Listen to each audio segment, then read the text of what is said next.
Hal tersebut dikatakan pada kegiatan Rebo Keliling Bupati Bogor secara virtual di Kecamatan Megamendung, Kabupaten Bogor, serta menerapkan protokol kesehatan yang sangat ketat dihadiri Wakil Bupati Bogor Iwan Setiawan, Ketua Komisi A DPRD Kabupaten Bogor Usep Supratman, dan beberapa kepala perangkat daerah.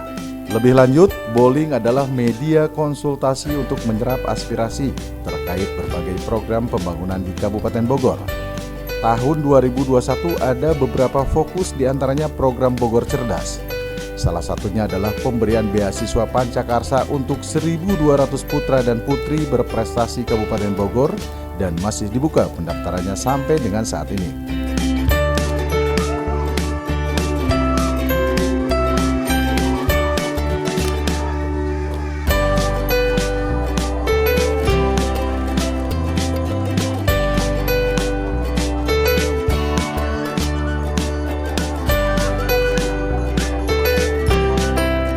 Bupati mengajak untuk memaksimalkan beasiswa Pancakarsa ini dengan baik untuk putra-putri dengan dibiayai per semesternya maksimal 10 juta rupiah. Beasiswa ini diberikan kepada anak-anak muda yang memang punya keinginan melanjutkan pendidikan ke jenjang yang lebih tinggi. Hal ini harus didorong oleh para orang tua. Jangan sampai keinginan anaknya kuat dan rajin, tapi orang tuanya tidak memberikan dukungan dan semangat.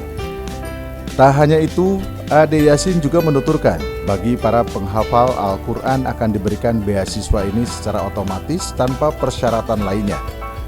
Beasiswa bisa digunakan baik di perguruan tinggi negeri, di seluruh Indonesia maupun swasta yang ada di Kabupaten Bogor. Untuk para pemuda-pemudi yang berprestasi di bidang olahraga kesenian, bidang sosial kepemudaan, penggiat bencana, dan lain-lain, jika memenuhi syarat akan diberikan beasiswa Pancakarsa.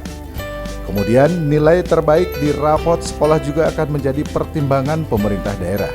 Tim Liputan melaporkan.